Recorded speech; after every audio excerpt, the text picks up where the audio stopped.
So I'm out here today in the pasture where my mule buck hunt from last fall had a very successful conclusion. And if you want to see our most popular video thus far, it's called Balmy Bucks. In fact, I'll put a thumbnail video link to it at the end of this episode. But the reason I'm out here today is because of our episode called Gopher, Go No Mo, and Slow Mo. I think it's our second most popular because of the fellas at the farmhouse at the University of Alberta where my boys went to school last year. And it sounds like they watched it quite a few times. So guys, thanks for the views. This one's for you. Hope you enjoy. I've got my box of Winchester 22 long rifle ammunition, and I've got my Henry 22 equipped with a pretty cool new gadget. This is a Tacticam camera and the FPS, or film through scope adapter, which has a couple mirrors in here, which allows you to see exactly what I see through the scope. So we're gonna have a lot of fun with that. Let's get this trigger lock off, load her up, dig out the old Sony AX700, stop talking, and have some fun.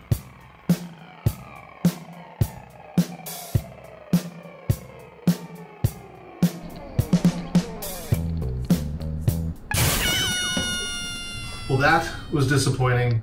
I went through about 3 magazines worth of ammunition, and I thought I had quite a few pretty good kills on camera. And I came home and I looked at the footage, and every single shot with the Tacticam was fuzzy. I was a little discouraged, but I did some YouTubing, and I found out that the culprit is most likely this scope on the 22. You have to have good glass in order for this system to work. So if you're gonna spend the money on a Tacticam, make sure that you've already spent money on a good scope. Prerequisite that I learned the hard way. Although I'm glad I was just shooting at a gopher and not a whitetail buck or a bull moose. Anyway, my plan is to take this off of here and replace the scope on this 22 with the scope on this 222 that I use for kites. It's an old Tasco scope, good quality scope, and it's got a much fancier looking reticle that I think you'll like. So I promised you some footage, so take a look at what the AX700 got that day I was out in the pasture while I take care of business here.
Back out here again today with batteries recharged and optics upgraded. It's a little cooler and windier here today, but hopefully we can find some more rodents to snipe.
You know, we really like to receive comments on our videos most of the time.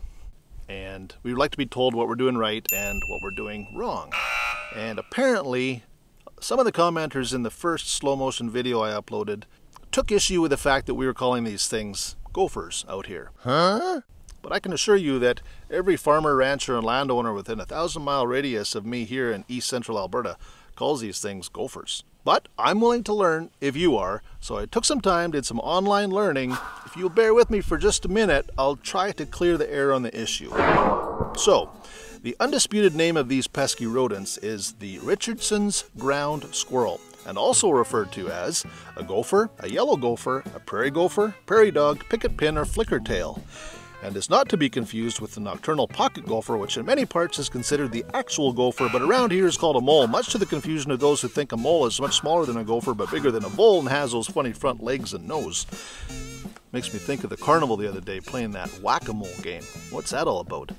Looks more like a gopher to me, but I suppose a Whack-a-Richardson ground squirrel just isn't catchy enough. Anyway, also should not be confused with the 13-line ground squirrel, also known as the striped gopher, leopard ground squirrel, or squinny, and definitely not to be confused with the spotted ground squirrel, Cape ground squirrel, Barbary ground squirrel, golden mantled ground squirrel, Arctic ground squirrel, California ground squirrel, Mexican ground squirrel, European ground squirrel, or Colombian ground squirrel. And just when you think you have your squirrels, gophers, moles, and voles figured out, you turn on some retro TV and in wanders Winnie the Pooh and his little buddy, Samuel J. Gopher. You know, the guy that talks like, "Say, you sure know a lot about squirrels." I think Gopher was supposed to be a pocket gopher. But pocket gophers never come out during the day like Gopher did, so if Gopher was a gopher, he sure as heck didn't act like one.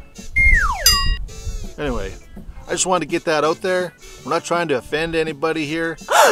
For that which we call a gopher by any other name would still be subject to population control, which is why we're out here. Keep those comments coming, and in the meantime, what say we go and shoot some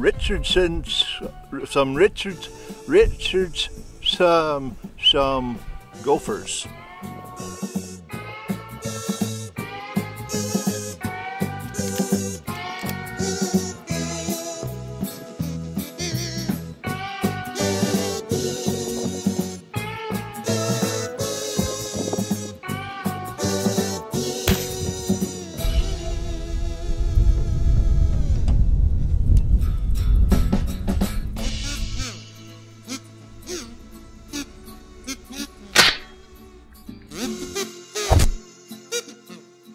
You know, the one that talks like, say,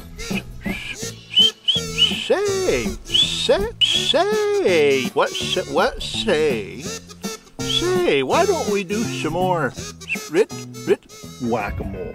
Seriously, how are you supposed to whack something that never comes out of the ground?